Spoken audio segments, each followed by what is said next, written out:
I'm Sarah. So, over time, I have had so many people ask me how or where I got my drip container that I use sometimes, or how I made it. So, I have just finally decided to make a tutorial video to make it a lot easier for you guys.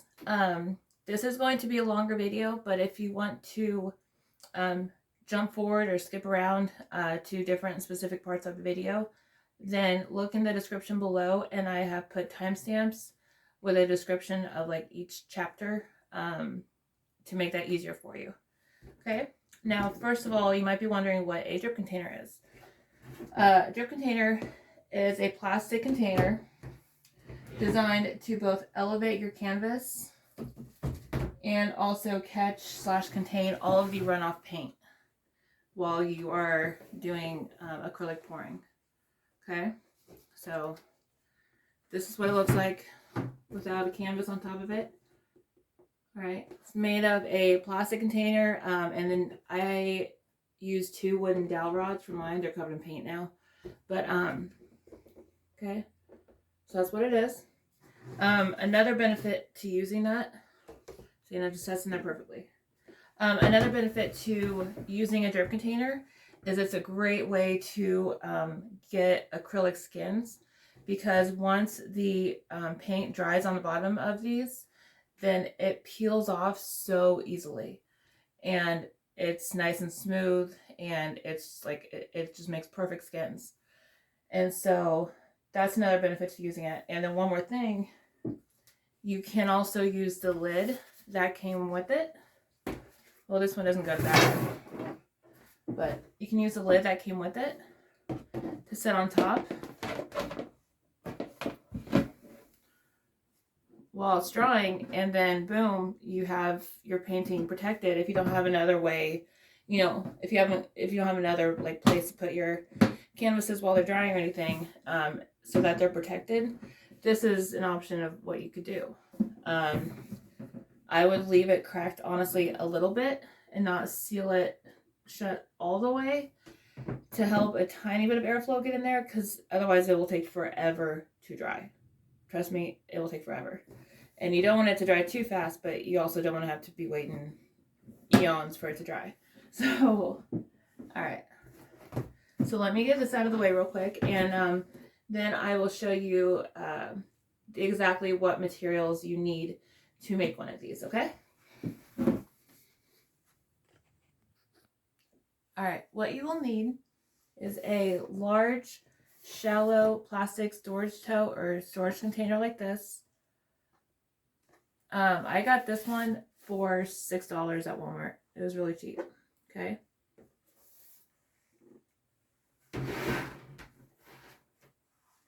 You will need 2 long wooden dowel rods. Mine that I'm using are a 1/2 inch by 36 inches. So that means it's so that means they're 1/2 inch in diameter. Okay, and then 36 inches long. Either a permanent marker or a dry erase marker, doesn't really matter. Okay. A ruler. Okay. A bubble level. And a power drill with a drill bit. I don't know specific drill bit sizes, but like this one is pretty large, because it's going to need to drill a 1/2 inch size hole. And so obviously this isn't a 1/2 inch in diameter, but we'll see this in a minute, but once we get it through the side, like the plastic side of the storage container, I'll have to move it around like this to widen the hole. So like that's why it doesn't really matter, because you're gonna have to do that even if you're using a large one like this. So yeah.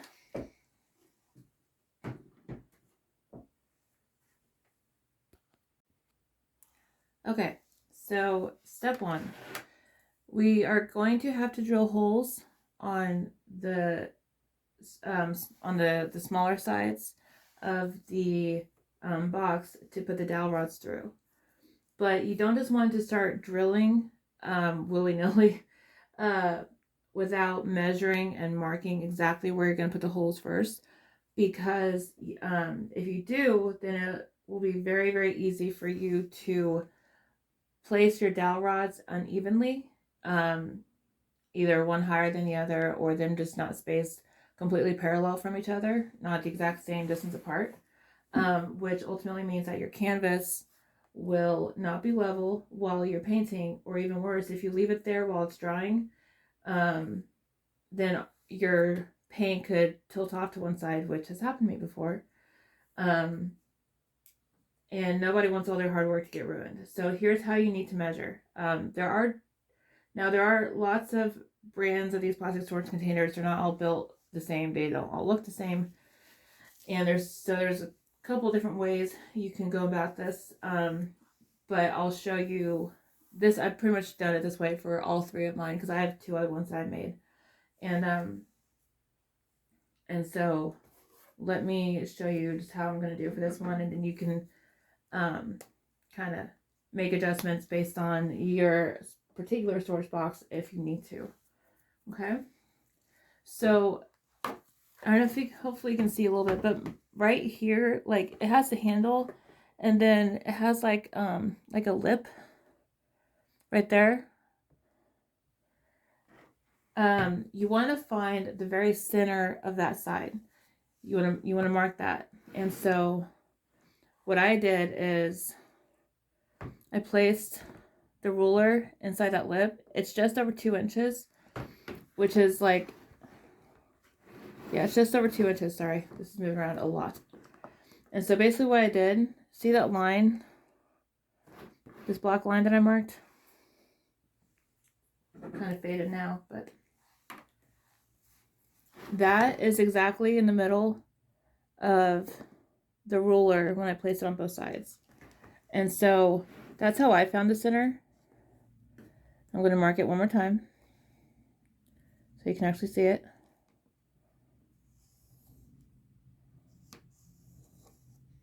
Okay. And I did that on both sides. And then you'll want to measure the, I did my whole 6 inches apart. You can do a little bit wider, you can do it narrower. I suggest you don't do them too close apart. Otherwise, whenever you're messing with the canvas, it's very easy. Like if your dowel rods are too close together, then your canvas will be less stable on top of them, because it could, if you push down too much, say on one side or another, it could, you could like flip it off the dowel rods, basically, if that makes sense. And so what I did is starting from, I don't know if you can even see this.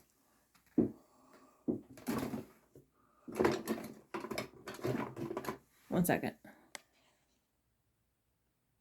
Okay, so what I did is using my ruler, I started at the line and I measured 3 inches in either direction. And then I marked 3 inches on either side first with a dry erase marker, but then I went over it with a Sharpie. And then once you do that, you can just, if you did use dry erase marker, you can just erase this line, because it's not necessary.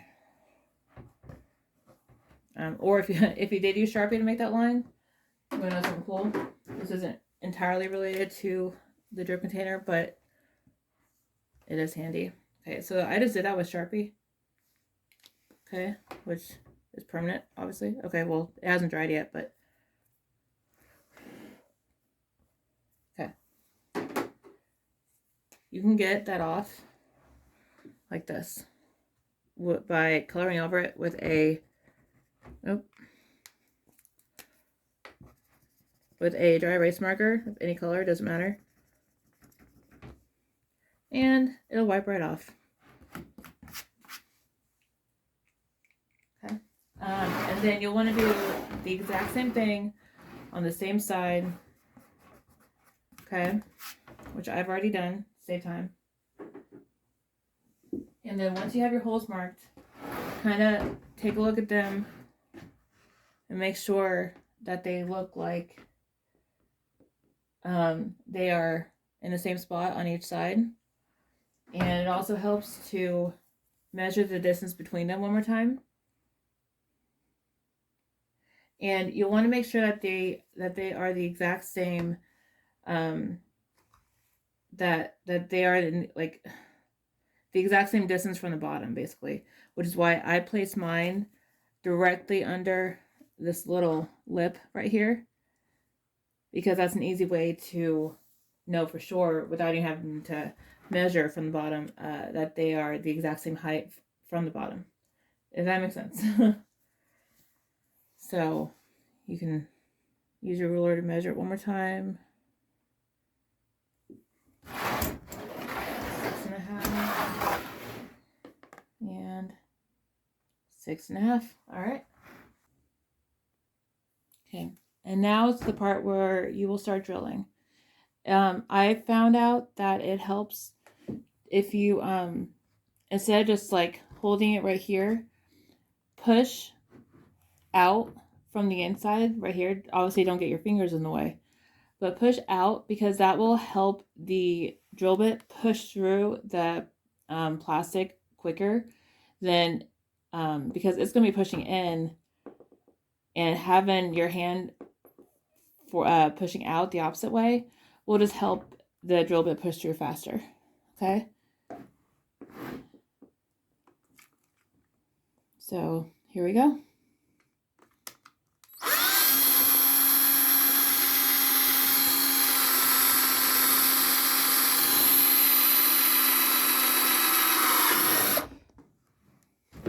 All right.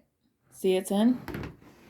Now you're going to want to go back and forth with the drill bit, pushing it through the hole, and then also want to move it around like in a circular motion to get it big enough for your dowel rod to fit through. Okay, so I'll let you kind of watch me.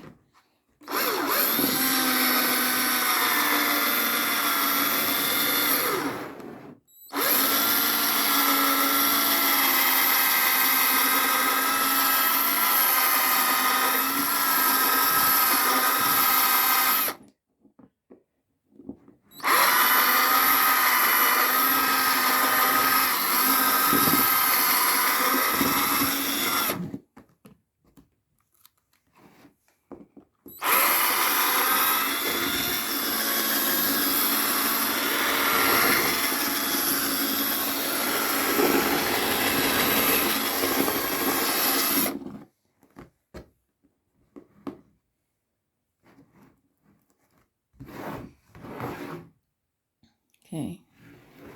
We've got a decent hole started, but that's not big enough for the dowel rod to fit through. Oh, another thing I forgot to tell you that you will need is your butane torch, because that will make quick work of making your hole. Okay, let me show you on this one. I already finished my first hole, but I didn't realize until I was done with it that my camera record was on pause, and so let's start with the second hole. Okay, so same steps as the first one on pushing it through. Make sure you're pushing from the other side.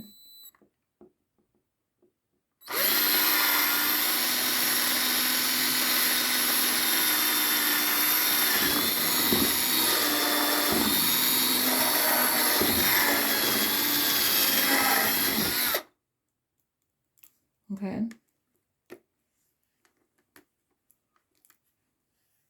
Now, what your torch will come in handy for is you'll want to have it on the low setting. If you can see, but it's on very, very low, okay? You'll want to point that, see where the hole is started.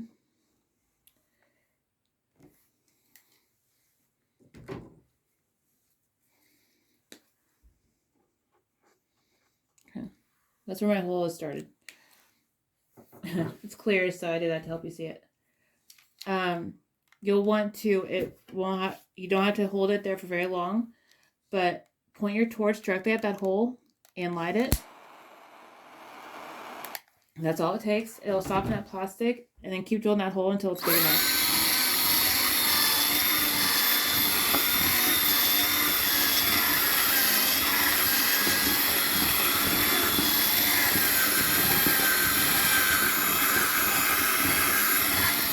And if you need to do it one more time, that's fine.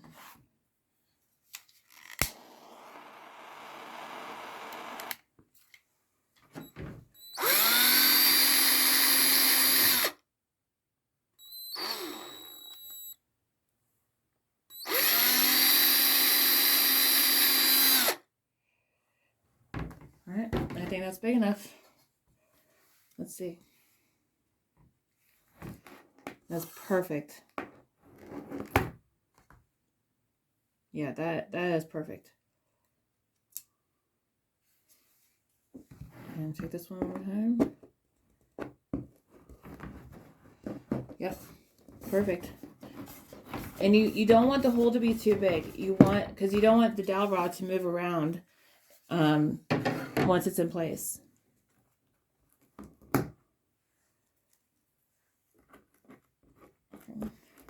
Any extra plastic like that, just rip it off and throw it away.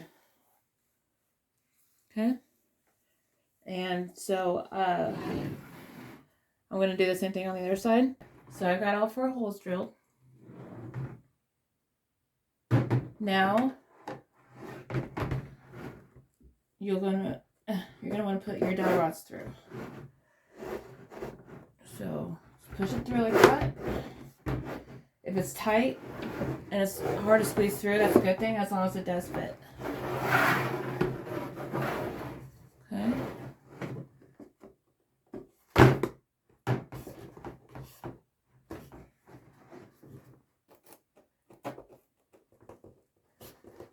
I'm going to use my torch again, just for that quick second, to help it push through.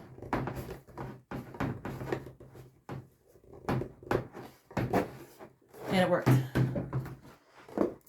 Just held it there just long enough to soften up that plastic. Okay.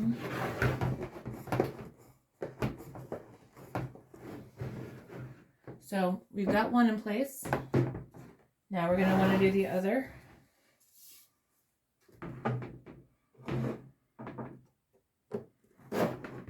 Okay.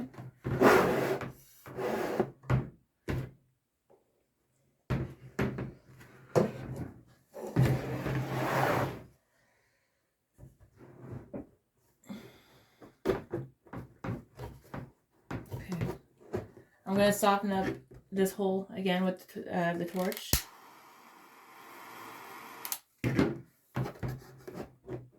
There we go. Perfect.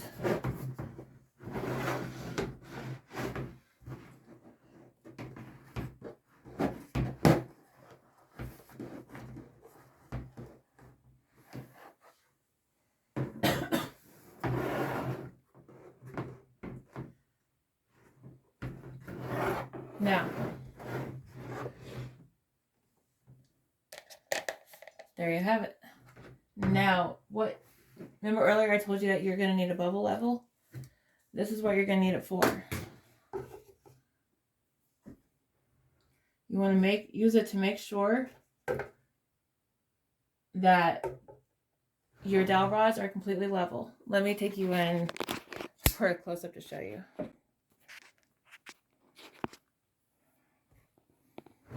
Okay. You're gonna want to check across them. See how that's perfectly level? And I'm not touching it to help it. That's perfectly level. That is what you want. You also should check. Here. Okay. So it is perfectly level. That is what you want. Okay. And then you're also going to want to check each blade across each of the dowel rods to make sure that each of those is level.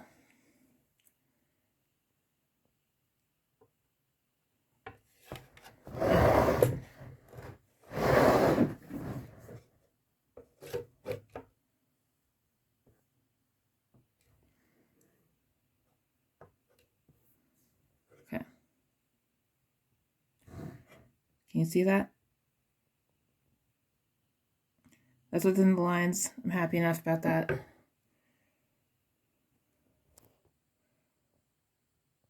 All right. Now, you might notice you have a lot of excess dowel rod sticking out the other side. So if you want, I will show you what I do with that. Okay, I'll be right back. Okay, so here's how I get rid of the excess length on the dowel rod. I have a multi-use. I have a Dremel. Well, it's like a multi-use power tool.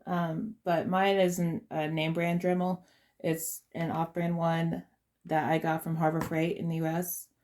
The brand of this one is called Drill Master. Okay. And so, let me get my camera to focus. Not gonna focus. Okay. But yeah, the brand of this one is called Drill Master. You're gonna want to put a cutter attachment on it. Okay. And then pick a spot that is pretty much the same length as the same spot as where it is on the other side, and just saw it off or cut it off with the Dremel. It's not the worst idea to wear safety goggles because of the sawdust that is gonna be produced from cutting this off. Also, whenever you're doing this, have a very, very firm, tight grip on the tool, okay? Because otherwise, if you're not holding it tightly, it's very easy for it to try to like slip away because it's moving very fast. If you're not holding on to it tight, it could jolt away from you, and you don't want it. It could injure you. It could destroy or ruin something. It's all bad. And so just make sure to have a very firm, tight grip on this, and also on what you're cutting. Okay.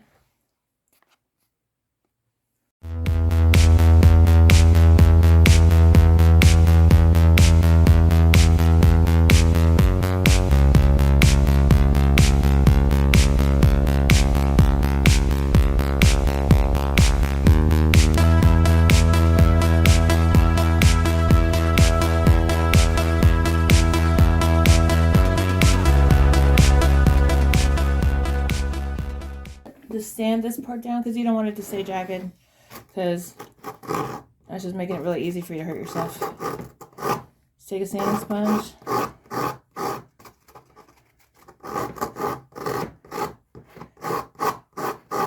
I sanded mine down with my Dremel.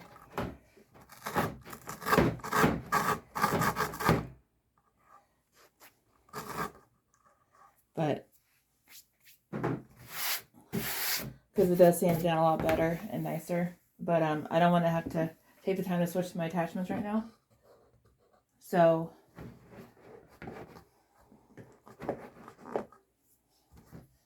but there you have it.